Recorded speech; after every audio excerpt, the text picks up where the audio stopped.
À l'Assemblée nationale, en marge des travaux de la 149e Assemblée de l'Union interparlementaire qui se sont déroulés en Suisse. Le président de l'Assemblée nationale de la transition a échangé avec plusieurs personnalités des instances de l'Union interparlementaire. Au cœur de ces échanges, les progrès réalisés par les autorités gabonaises depuis le coup de libération du 30 août 2023. Les détails avec Julda Florondembe et Tim Boulengue. À la tête d'une importante délégation de parlementaires, le président de l'Assemblée nationale de transition, l'honorable Jean-François Ndongo, a pris une part active aux travaux de la 149e Assemblée de l'UIP, l'Union interparlementaire tenue à Genève en Suisse, sous le thème « Exploiter la science, la technologie, l'innovation pour un avenir plus pacifique et durable ». Sous l'égide de la présidente de l'UIP, présidente par ailleurs de l'Assemblée nationale de Tanzanie, Tulia Ackson, ces assises avaient pour objectif de permettre aux parlementaires du monde entier d'échanger et d'harmoniser leurs points de vue sur l'utilisation des outils de nouvelles technologies et leur impact sur les populations à l'échelle mondiale. Nous sommes tout à fait conscients de l'importance de la technologie dans le développement de tous les pays. Aujourd'hui, on ne peut pas parler de développement sans mettre en œuvre les techniques que nous offre cette technologie dans tous les domaines, aussi bien au niveau de l'agriculture, au niveau de l'éducation, au niveau de la santé, mais il faut également encadrer la mise en œuvre de cette technologie. Il faut que l'exécutif prenne des dispositions sur le plan législatif, donc que l'exécutif adopte des lois qui encadrent la mise en œuvre de cette technologie. Il appartient au Parlement d'adopter ces lois parce que c'est des compétences partagées. L'exécutif qui met en œuvre cette technologie doit également tracer les limites.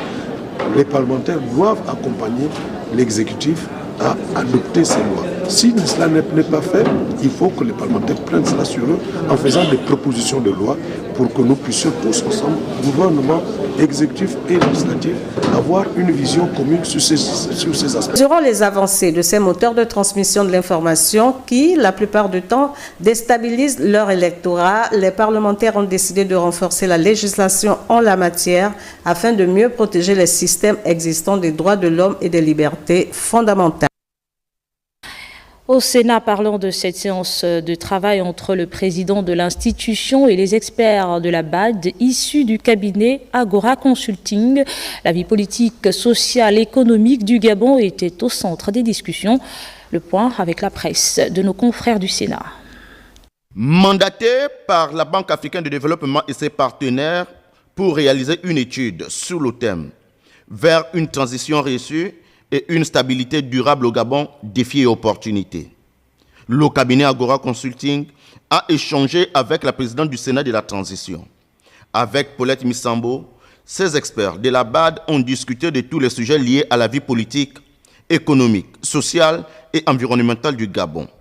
Cette rencontre vise une analyse profonde des défis et opportunités actuelles pour la réussite d'une transition politique au Gabon. Enfin, connaisseur du Gabon, la présidente de la Haute Chambre du Parlement a posé le diagnostic du Gabon avant le 30 août 2023. Pour Paulette Missambo, avant le 30 août 2023, le Gabon subissait un dysfonctionnement général de la vie politique marquée par les changements de constitution et du code électoral, en passant par les mauvaises conditions de vie des populations, les Gabonais n'en pouvaient plus. L'arrivée des militaires au pouvoir a donc été un véritable coup de libération. Avec ces informations, le cabinet Agora Consulting va mettre à la disposition de la Banque africaine de développement et ses partenaires une feuille de route qui contribuera à orienter le dialogue entre cette institution financière africaine et les autorités gabonaises.